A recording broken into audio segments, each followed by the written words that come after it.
Andre Bailey, founder of Project Opioid, here on What's the Fix, the show talking about all things mental health, opioids, and how we chart a path forward where we can get as many people help as possible and try to save as many lives as possible for those that are battling and struggling with addiction. I'm here today with Sheriff Dennis Lemma. Sheriff, how you doing? Let me give you one of these fake Great to see you again, Andre. Handshakes. As you can see, the sheriff and I are social distancing. We measured the table. It's exactly 6 feet and 1 centimeter. So I don't want to be arrested today, so I made sure to keep the sheriff. That's great. Let's keep it at a distance. No, but Sheriff, we're here today and talking a little bit about all of those who are struggling or potentially could be struggling with mental health issues. You and I talk frequently. You are one of the co-chairs of Project Opioid, the group that sponsors the What's the Fix campaign and a lot of the work we do on the opioid crisis. But we've talked, Sheriff, about how in the wake of COVID-19, we've seen an unprecedented lockdown of our society, and many folks like yourself and others very supportive of that. We all took very serious the COVID-19 virus and knew that we had to flatten the curve, as Dr. Fauci and others said that we needed to. But now, as we look towards getting society started again, there's new questions. How do we get our economy going back again for so many Central Floridians, Americans who have lost their job? 3, 4 Americans possibly out of 10 don't have a job. How do we work on the economics, the economic challenges that we're facing? But also, how do we start looking at some of the challenges we faced previously in Central Florida, around America, in regards to mental health, things like anxiety, depression, deaths of despair that were skyrocketing even in 2019 in a great economy.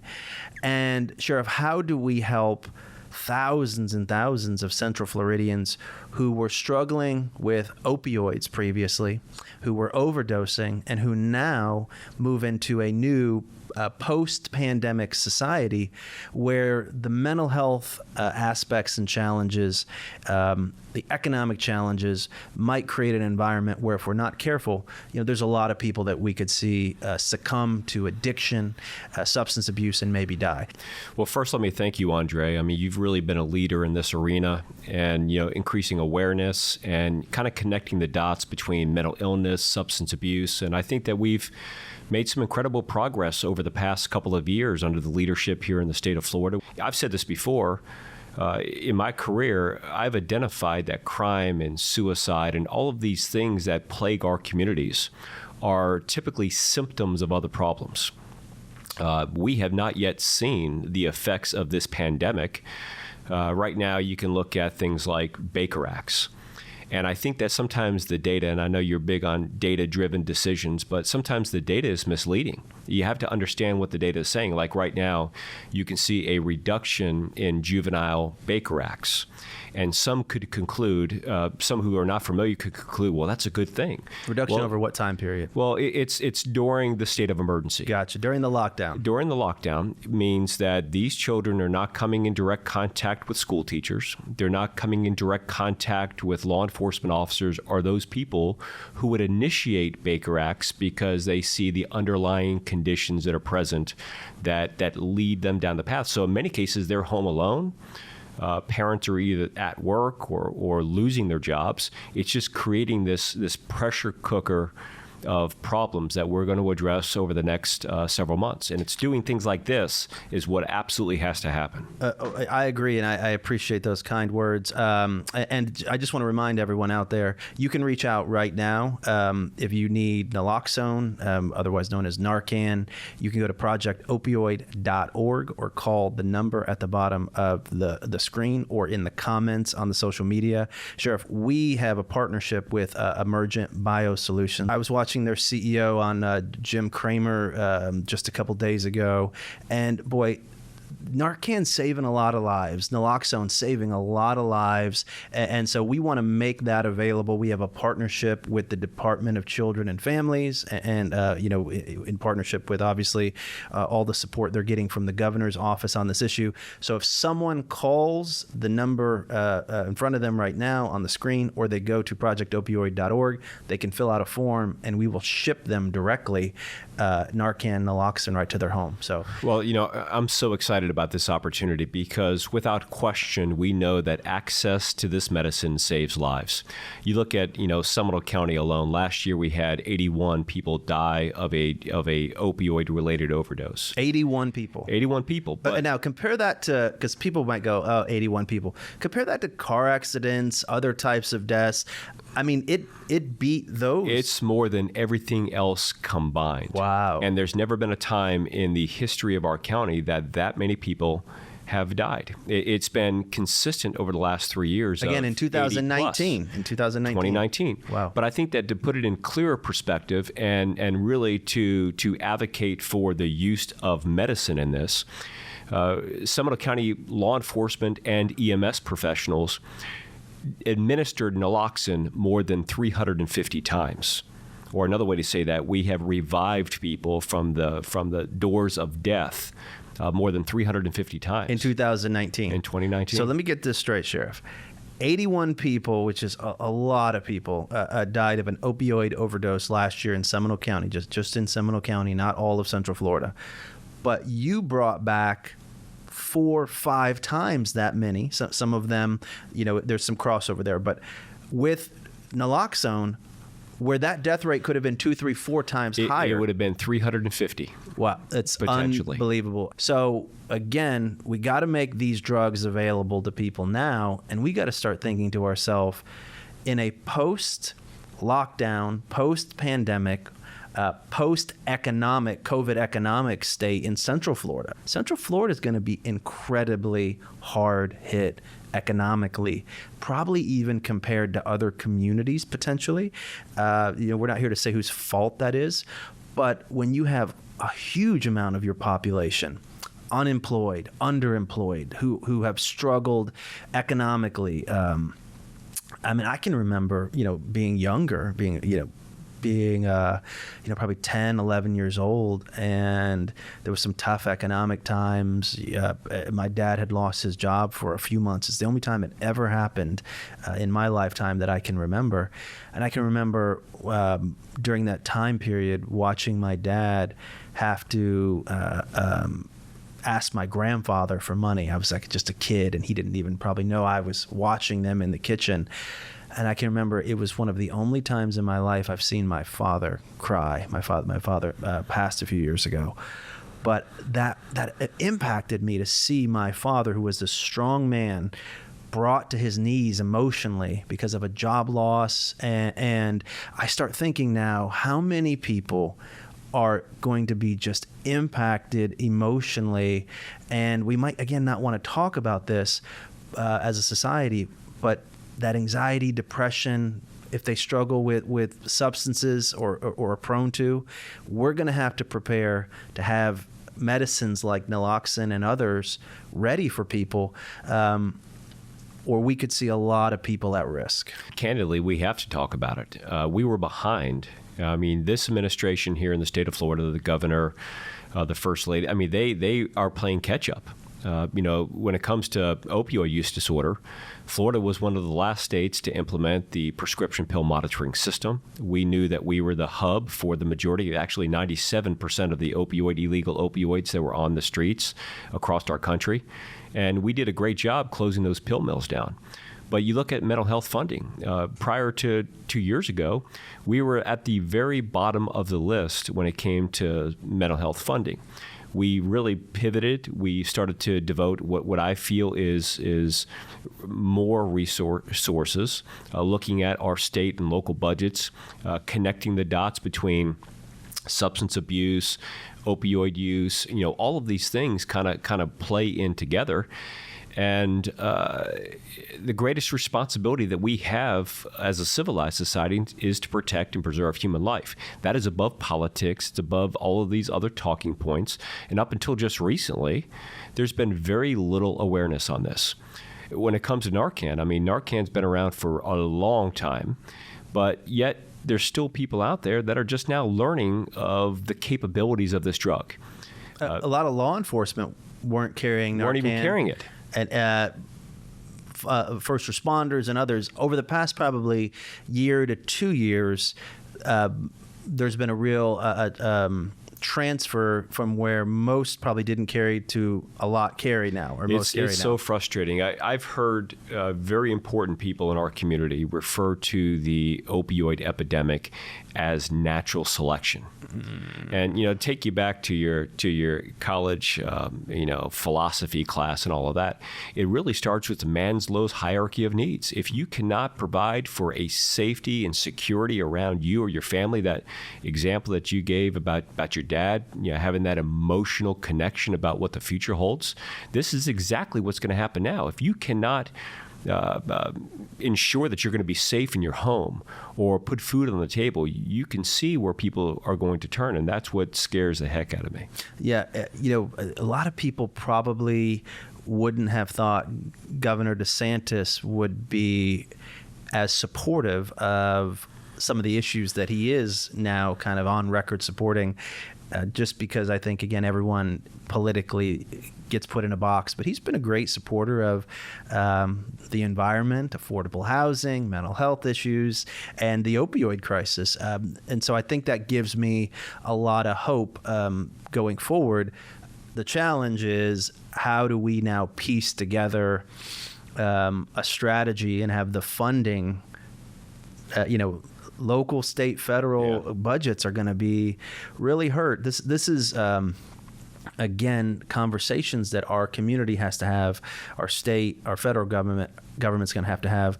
We are going to have to invest in mental health services. We're going to have to invest in medicines that can help someone who's struggling with mental health issues or addiction. And we're going to have to change, in my opinion, a lot of the stigma, I think, that goes along with mental health issues, anxiety, depression, drug addiction, abuse, whatever terms are politically correct to talk about that now. Sheriff, you've known me a while. I mean, I think politics is not very interesting, but even with COVID-19, I was watching some commentators discuss how our society is treating and investing in COVID-19 responses at a historic level, because we got to save lives. We have to flatten the curve. There's tens of thousands that have died now, but it could be hundreds of thousands, and how, whether it's right or wrong, we're treating that a little different than we would treat those that die of smoking or alcohol-related deaths, or because those are choices, and COVID-19 is not a choice. It's something that happens to you. When someone's struggling with alcohol, when they're struggling with opioids, boy, is that person deserving of judgment, that they're just making bad choices, and the answer, Sheriff, is for them to make better choices? Or like I had to, do we have to say, hey, listen, you get yourself mixed up with opioids, there's a place where those opioids take hold of you physically, where you're no longer making choices, like going to the fridge and having a piece of pizza, cold pizza. You're now addicted, physically dependent on a drug that's more powerful than you.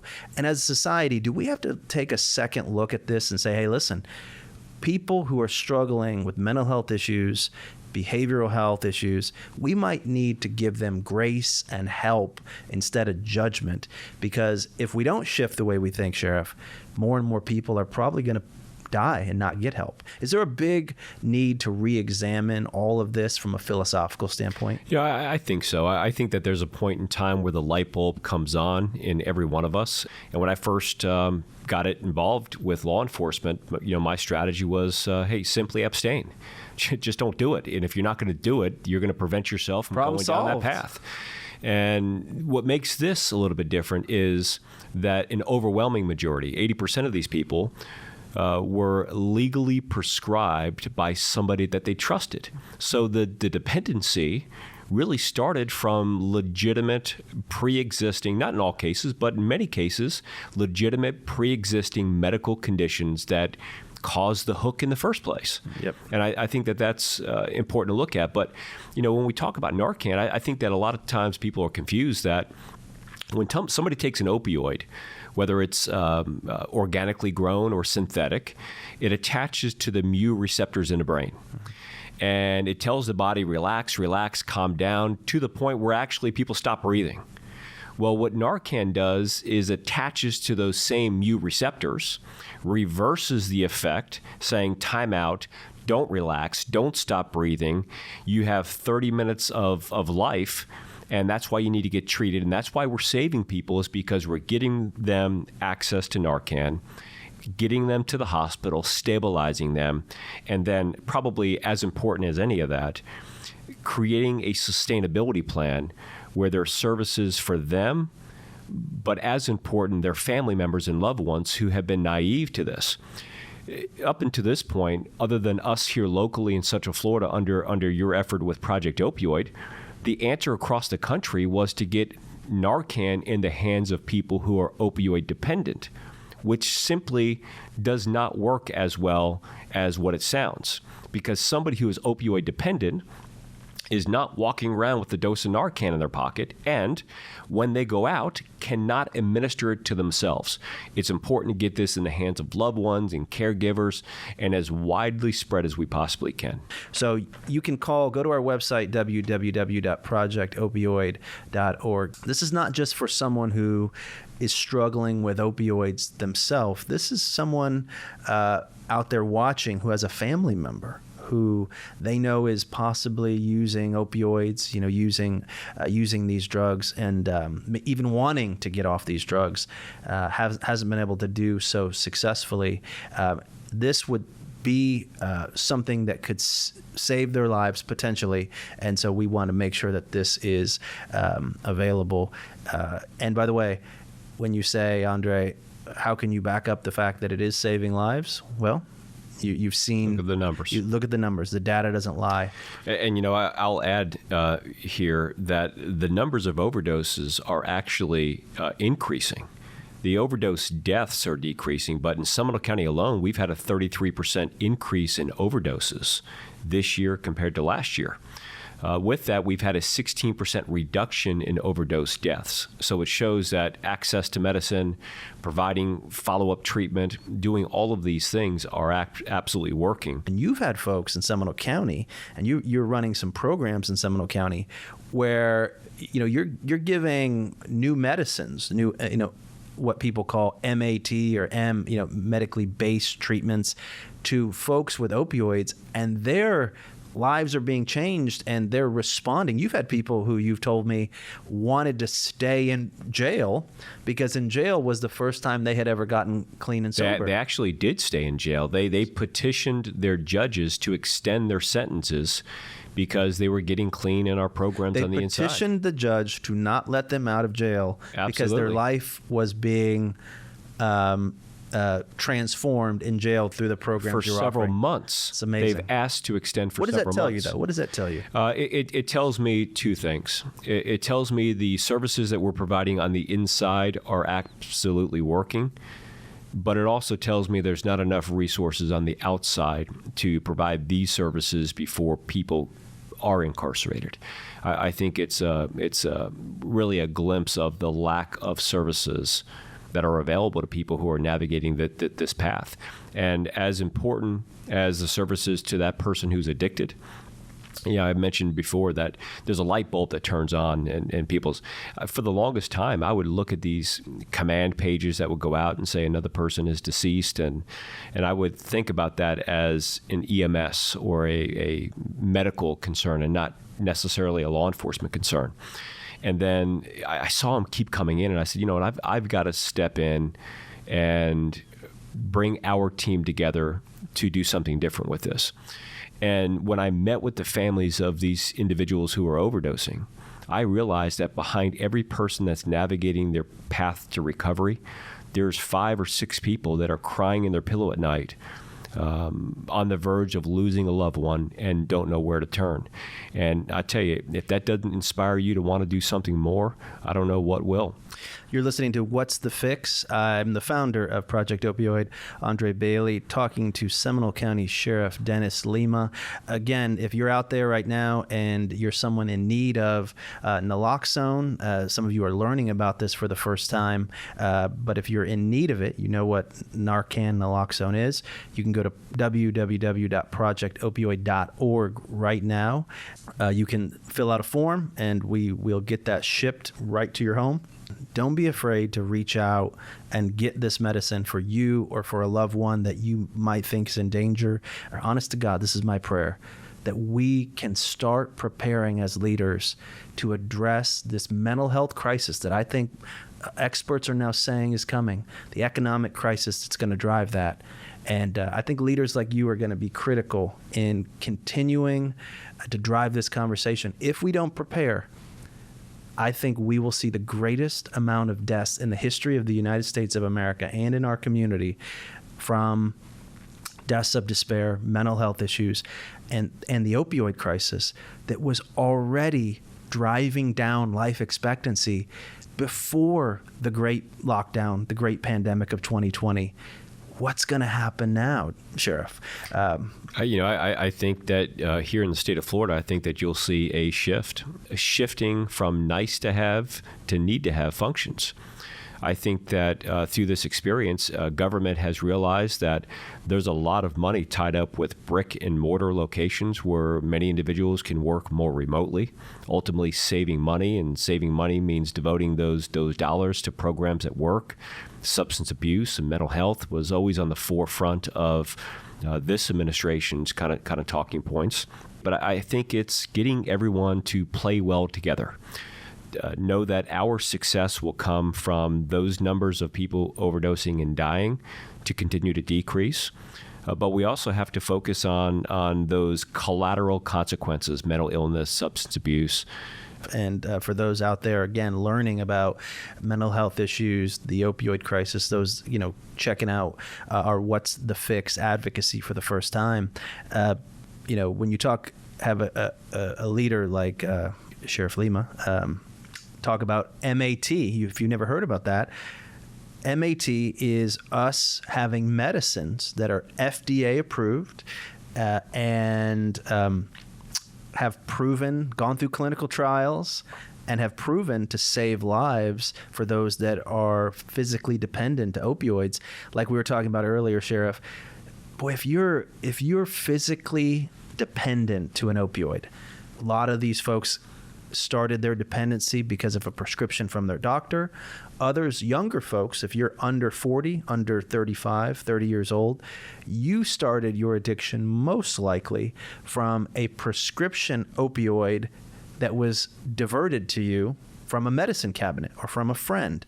Either way, you had a drug in your possession that you didn't realize most likely the addictive dangers. You wind up in a place where now you can't get off these drugs. MAT is offering someone buprenorphine or another type of drug that can build a bridge from where they're at now to freedom from opioids by blocking the power of the opioid they're already using. I want to take a second just to thank Emergent, who helped, big supporter of Project Opioid. Walmart, big supporter of our work. We couldn't do without them. Randall Mechanical, Jeff Condello and his team at Randall Mechanical, huge supporters of Project Opioid. If you're out there right now and you're struggling with mental health issues, you've previously struggled with substance abuse issues, and now, we're saying that we're going to release the lockdowns and we're going to go back into society, and you just don't feel good. You don't feel good mentally, physically. I just encourage you to go to our website, projectopioid.org, and there's a tremendous list there of of organizations and programs that are available to you. Never enough in a community, but everything our community has to offer is there, Sheriff. We also, like I mentioned earlier in the broadcast, have a link that you can click on. You can get Narcan, naloxone shipped directly to your home, 100% free. There's no shipping cost. There's no cost at all, because if you're struggling with opioids or someone in your family is struggling with opioids, get that medicine into your hands. And so there's a link at projectopioid.org to do that as well. There's also links on that website if you want to get involved with our leadership. You might be a business leader out there and saying, hey, I want to be involved. You might be a faith leader, the faith community, so critical to our work here and around the state. There's a link there where you can become an advocate, join one of our teams. What advice would you give to leaders who want to be involved in making a difference right now? Yeah, I think that we all have to show up. I think that we have to abide by the philosophy that there's not one of us that's smarter than all of us, and the collective IQ is always greater than any one individual. I talk about various organizations, and I mean, look, all of these hospital groups, I mentioned Advent Health, they're just one that are partnering with us. Well, we've got a great relationship with Orlando Health as well, and particularly with their mental health programs, and we're very excited about expanding that. So everywhere you go, people are willing to help and offer services.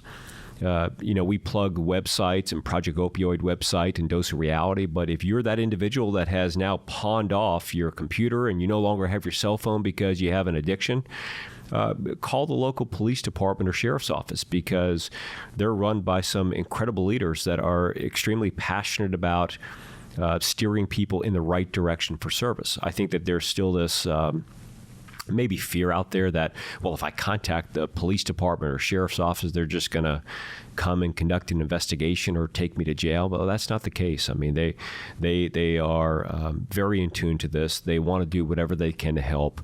Pick up the phone and call. And if you're a leader out there, get involved with us here at Project Opioid. We have an incredible resource of public and private and faith-based partnerships going on here.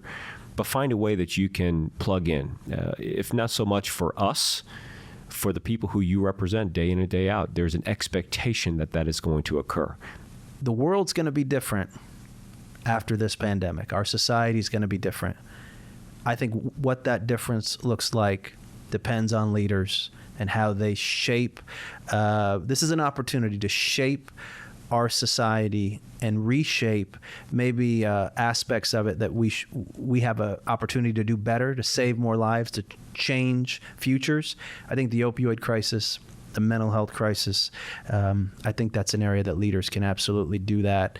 And I thank you again. You've been fantastic. You take positions that are brave, and I think that's the kind of leaders we need right now, is leaders that will put politics aside, put their own agenda aside, and say, hey, how do we best help those in need? So, Sheriff, thank you. I'm going to give you a social distance high five. Great seeing you again. And for those of you out there, again, who are interested in getting more information on Project Opioid, or more information on your own challenges with substance abuse, mental health issues, if you need naloxone, we have a link at the Project Opioid website, www.projectopioid.org. There's a number you can call.